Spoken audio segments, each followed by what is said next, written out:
Voltamos com o Luiz Carlos Dutra, que é diretor de comunicação do Grupo Votorantim, e com o Ricardo Sapiro, que é sócio-diretor da Touch Brand. Ricardo e Luiz, por favor, descrevam o novo perfil do consumidor, tanto sob a ótica de acesso, renda, consumo, funcional e apenas preço, para aspiracional e propósito de marca. Bem, Álvaro, eu acho que tem uma transformação enorme, que se a gente pegar os últimos 20 anos, tá? Você tinha um perfil de consumidor até 20 anos atrás, quando tinha um nível de inflação no Brasil muito grande, onde a percepção de marca era diluída pela questão de preço. Então, as marcas se posicionavam pela funcionalidade e pelo atributo funcional que elas entregavam, né?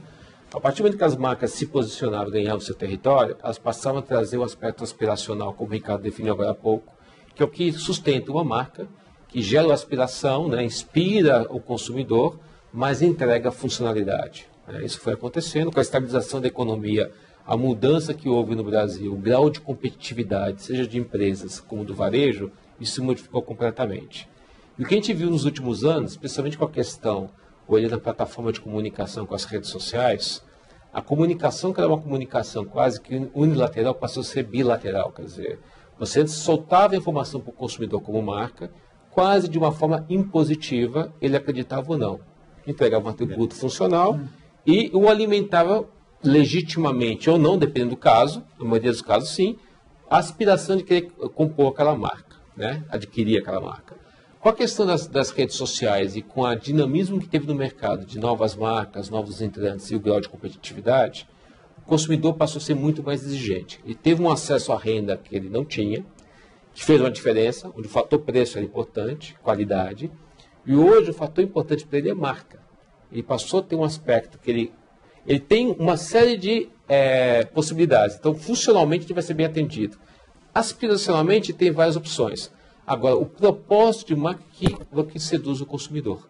Onde ele vê que aquela marca comunica alguma coisa que toca o seu coração ou toca alguma coisa muito próxima do seu cotidiano. E isso é muito difícil. Se olhar uma pirâmide de marca, você tem na sua base a funcionalidade, na sua intermediária o lado aspiracional para o desafio e talvez no topo, que é o mais difícil e é o mais legítimo, é o propósito. Então o consumidor se modificou completamente porque ele não só olha como hábito de consumo, ele às vezes está olhando a marca como cidadão, que muda completamente a dinâmica.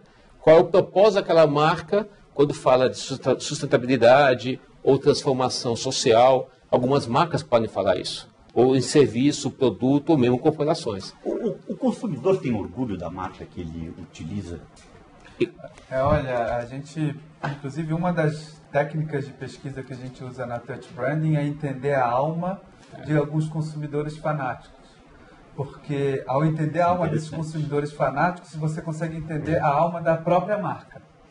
Então a gente tem um preconceito nosso de achar que só tem fanático pela Harley Davidson e Apple e Nike, que são essas marcas que chegam até a criar tribos, são marcas icônicas. Mas a nossa experiência diz que tem fanático por sabão em pó, tem fanático por gerenciamento de resíduo, tem fanático por suco de laranja, tem fanático por cimento, tem fanático de tudo. E é muito importante entender a alma desse fanático, porque é daí que normalmente você vai conseguir pegar esse motor de inspiração para a marca. Eles são uma grande matéria-prima para a gente. Esse é o ideal de qualquer marca? Difícil. Eu acho que esse é a obsessão que um dono de marca tem que ter. Ele tem que ter como ambição máxima ter o maior número de fanáticos possível. Dificilmente ele vai chegar nisso, né? Porque se chegar nisso ele vai ter 100% de market share e tal. É meio complicado. E é cada vez mais difícil. E é cada vez mais competitividade difícil. É maior. Mas a ambição interna do gestor de marca tem que ser essa. E mesmo não atingindo 100% de fanáticos, sempre voltar para os seus fanáticos, porque de lá vai sair muita matéria-prima para ele conseguir ampliar essa sedução. Isso é muito bacana. A gente podia fazer um programa que fala só sobre isso, né? Qual o papel das redes sociais que tem tido nessas importantes mudanças e a importância da integração de meios na plataforma de comunicação?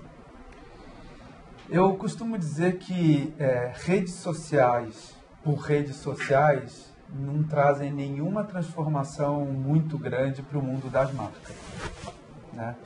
Pode parecer meio estranho, né? Porque hoje todo mundo fala, nossa, as redes sociais estão... O que muda é como a sua marca se insere no mundo das redes sociais. O que quer dizer isso?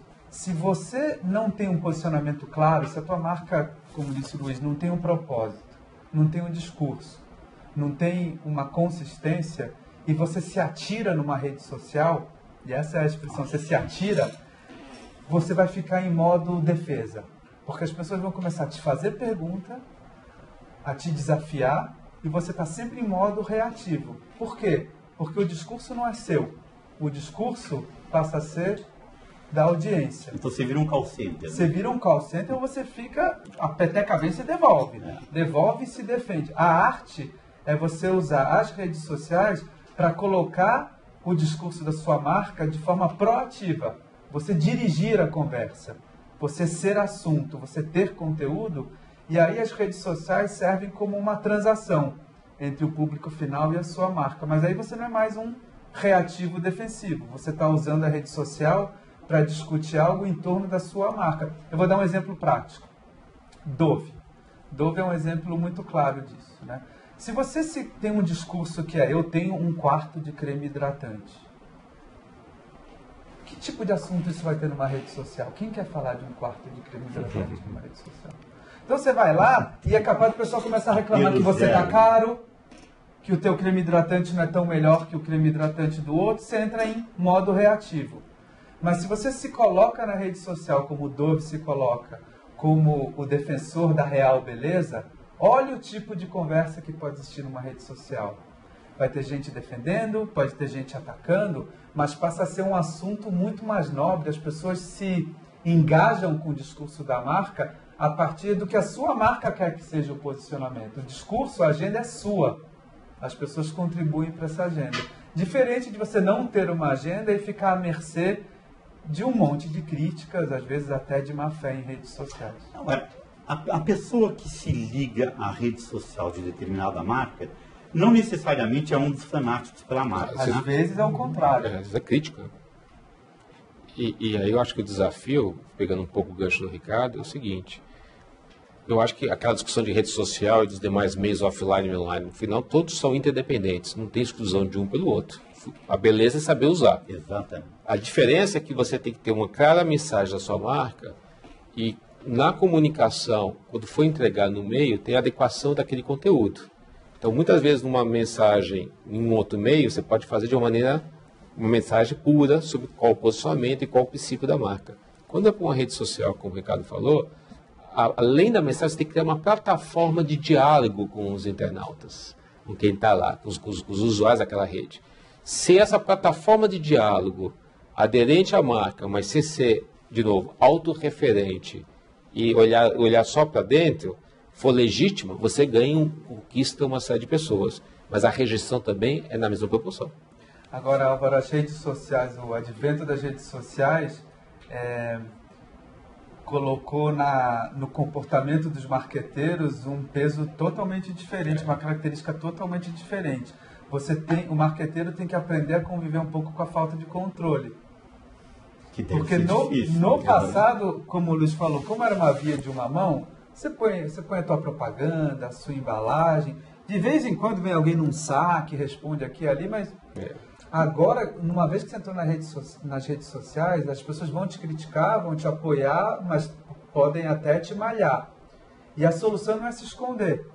E a solução não é discordar. Porque se você discordar e se esconder, você alimenta ainda mais o discurso negativo. Então os marqueteiros tiveram que se reeducar, estão tendo que se reeducar, tem que lidar com incerteza. Vem algum discurso que ele não está preparado, tem que saber reagir e não pode se esconder. Bom, e agora, como as agências de propaganda e as agências de branding se completam? Há conflito? Há integração entre elas? Acho que, como em qualquer relação humana, depende da atitude que vai nortear tanto um lado quanto o outro. Então, sendo bem transparente, pode ser uma relação explosiva e pode ser uma relação de amor profundo. Os dois extremos podem acontecer. Ela pode ser explosiva se a agência de propaganda não reconhecer que existe um mérito na indústria do branding de criar um bom posicionamento, que no final vai ser uma matéria-prima preciosa para a agência de propaganda criar com ainda mais excelência. Então, se não houvesse reconhecimento, tem explosão. E também se a agência de branding começar a se meter no mundo da execução, porque não é o chapéu dela. Então, a execução criativa, ela tem que ser brilhante pelo lado da agência de propaganda, se o trabalho mais conceitual for brilhante pelo lado do branding. Se uma tentar se meter um pouco na caixinha da outra, dá explosão. Se elas aprendem a conviver com esses limites, e eu fui exposto a esses limites quando eu trabalhei na Europa, por exemplo, onde as fronteiras estavam muito claras, os dois lados se amavam. A agência de propaganda falava o seguinte: graças a Deus que vocês fizeram esse trabalho de posicionamento, porque agora eu tenho um briefing, eu tenho uma clareza muito maior para colocar o meu talento, que é fazer a criação.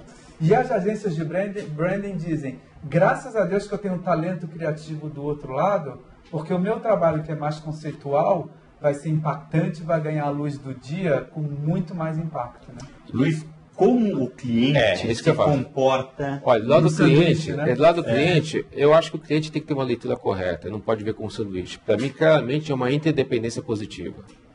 E se o cliente tem que ter a capacidade também, porque é muito fácil, às vezes, a gente vê isso comumente, transferir a responsabilidade para as agências de branding e propaganda. Se o cliente não tiver claro o que ele espera, o processo que ele está desenhando e der a transparência para as agências, o que ele espera de cada uma delas, estimular essa interdependência, ele é um fator também que vai ajudar o fracasso do processo. E no sentido inverso, ele traz o sucesso, desde que tenha essa relação, e eu traria junto nesse propósito, nesse conceito, a agência de branding, a agência de propaganda e a agência de RP. Porque cada vez mais o ponto de contato da área de comunicação, cada um tem o seu papel, cada um tem sua expertise, o seu conteúdo e a sua área de conhecimento, mas existe uma interdependência, e isso é claro para o cliente. Quando isso realmente consegue ser, como o Ricardo colocou, levado do lado positivo, o resultado é maravilhoso, porque você consegue ter, desde o posicionamento, a qualidade da criação, da execução, e os pontos de contato totalmente alinhados. Aí gera um case de sucesso. Agora, isso pode ser uma complexidade se for segmentado, ou uma vantagem competitiva se essa interdependência positiva e construtiva for bem dos dois lados. Do lado dos fornecedores e do lado do cliente. Quero encerrar esse bloco. Voltamos em instantes. Deixa eu só dar uma